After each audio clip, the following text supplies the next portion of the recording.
So here I am to tell you about the birth of Rome, the geographical and cultural setting. So, how the Roman world took shape. Rome was centrally located in Italy, and Italy is centrally located in the Mediterranean. Then Italy, geographically, was much easier to unify than Greece because the mountains were less rugged and had broad, fertile plains. Then, so more or less in the same period, so in between the 8th and the 6th century BCE, three distinct groupings of people appeared in central Italy. So where Rome then will be born. So in the regions of Latium, Etruria, and Samnium. And the people arriving there and being there were called the Ladins, the Etruscans, and the Samnites, speaking three different languages. The Ladins are the Roman ancestors. So more or less, we have evidence that at the mid of the 700s, the Ladins arrived the Central Plains region. And more or less, so in this period, they settled along the Tiber River, and Rome was founded. They were sharing especially the peninsula and the western side of Italy with the Greeks and the Etruscans. So this is the home of the Ladins. You see Rome centrally located, then the Etruscans and their land to the north, bounded to the north by the river Arno, and then to the south, the Greeks, and especially the Greeks of Campania. Then the Phoenicians were with Carthage in northern Africa, and then in Italy in the island of Sardinia and the western tip of Sicily. So this was the situation for the Ladins, and we can see that Rome was very close to the mineral resources of Italy that were concentrated in Etruria, so in the land of the Etruscans, and that's why the Etruscans became such a flourishing civilization. As you can see, Rome is surrounded by several other cities. So at the beginning was only one of the cities of Latium.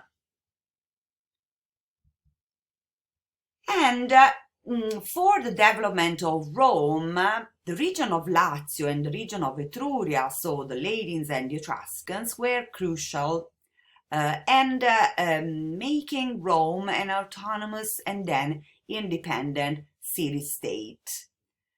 First, the Ladins settled on one hill in the area of Rome called the Palatine Hill.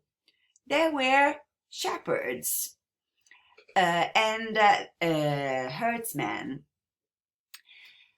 Then, so probably, as we said before, for the Etruscans, the Ladins were living in clusters of small huts of wood and clay, having some open spaces and flat between these clusters. Then the burial places were outside, so these settlements, probably at the foot of the hill. You can see where we can see the cemeteries in the map. Then, after the settlement of ancient Rome occupied all the group of hills overlooking the Tiber. As you can see again in the map, you see there are several hills. And why here? This location was particularly favorable because it was plentiful of water, and then the hills and the river made defense easy.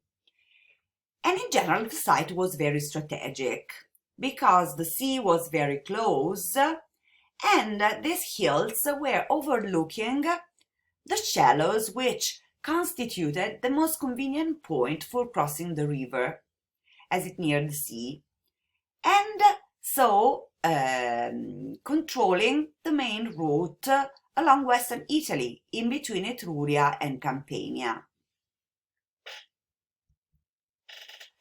The city then was midway in between the north and the south of Italy too, and the river valley then facilitated the movement and trade from the mouth of the river into the interior of the region. Especially they were trading in salt that was produced at the mouth of the Tiber. Then the Roman ships could navigate up to the river that was navigable at the time, to the port that was located by the so-called Tiber Island, a small island that was in the point where the ford of the river was. And then this little port was protected by the surrounding hills.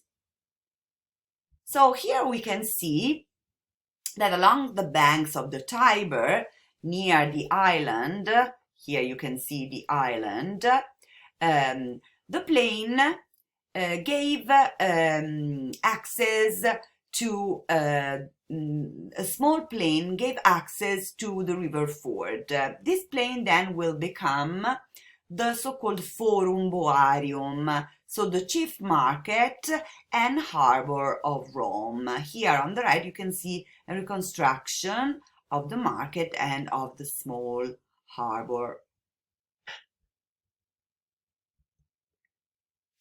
So the crucial centuries for the birth of Rome and for the developing of Rome as a city-state were in between the 8th and the 7th century at the very beginning, but then the formative age in general of the city-states had to be divided in two broad phases: the so-called Orientalizing, covering especially the end of the 8th till the beginning of the 6th, and the Archaic period, 6th and beginning of 5th century. So in this period, Rome would become an especially powerful city, overshadowing over time many of its neighbors. So many of the conditions and institutions that would contribute then to Rome's subsequent power had their roots in these centuries. And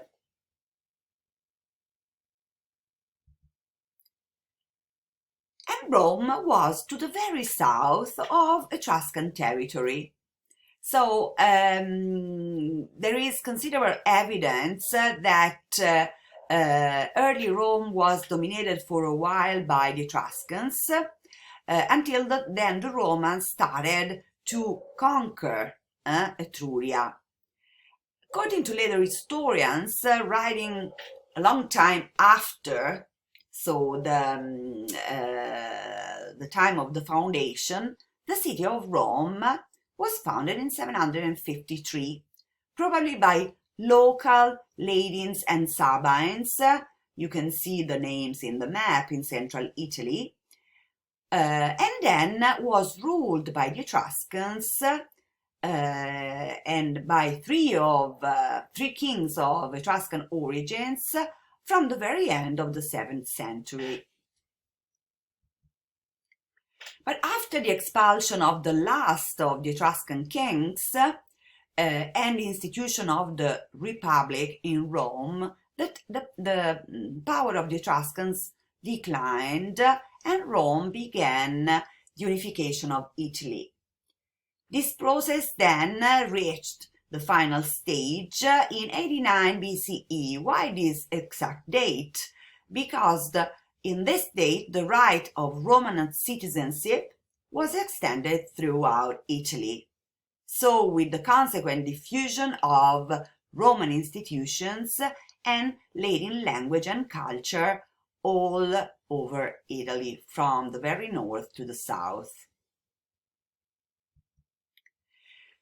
We have to remember that the Etruscan civilization influenced deeply the Roman one in all the fields, but particularly in the political, religious, cultural, artistic, and many technical ones, among which architecture.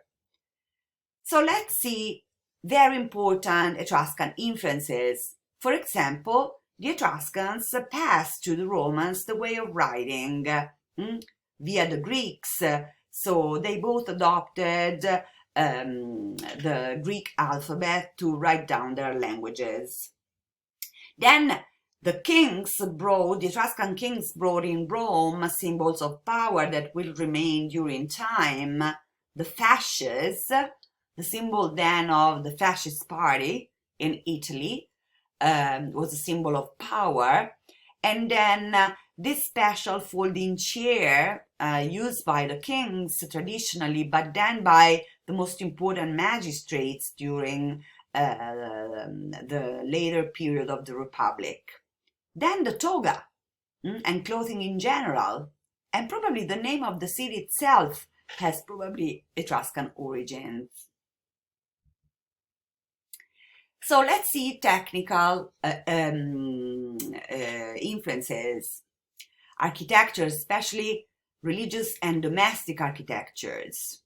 Then in engineering techniques, for example, for the building of roads, drainage systems, and sophisticated rock cutting for drainage.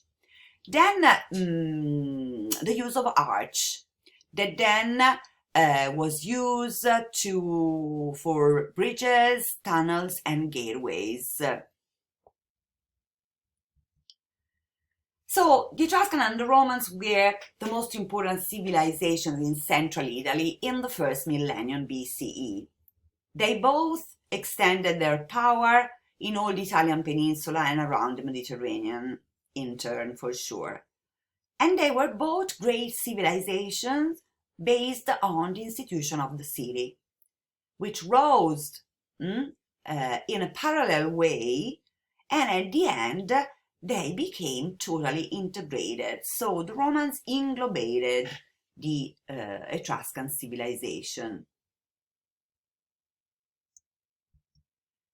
So, but let's see. This is a panoramic view of the Roman Forum. In fact, after about 800 BCE, signs appear that a larger and more organized community was emerging.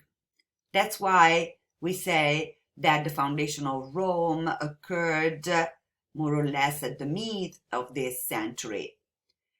Then burials shared before by a few hamlets began to concentrate in few large cemeteries on the margins of the settled area.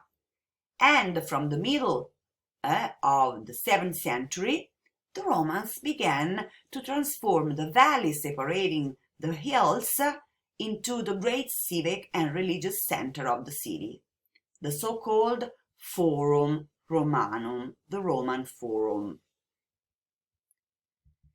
And because this area was the political and religious center of the city, the Forum also became the site and first most prominent building area. So near the end of the 7th century, we start to have important buildings as the Regia. Then at the end of the same century, they started to create another public space in the Forum, at another edge of the Forum, later known as Comitium. And at the edges of this, a large stone building that probably has then to be identified as the later Curia. So let's see these buildings. The Regia, according to the tradition, was the royal residence, so the residence of kings, and later will be the home of the highest priest, the highest authority for Roman religion. Then the Comitium was the place where the political area, the place where the representatives of the people gather for public discussion. And this area consisted in three elements. The square to cur, where the popular assembly met, the curia, the building where the senate, the council of elders, deliberated, and the rostra, the platform from which the orators spoke. This finally is then the later curia, first built in the period of the king, then destroyed and rebuilt. So the building here restored that you can see in the picture in the 1930s is the curia built during the time of Julius Caesar. Inside was very simple. There were steps for the senators' seats, and then a speaker's podium opposite of the door. So this building was restored in the 1930s. Okay, so this is an introduction to the birth of Rome, and then there will be another part dedicated to myth and legends.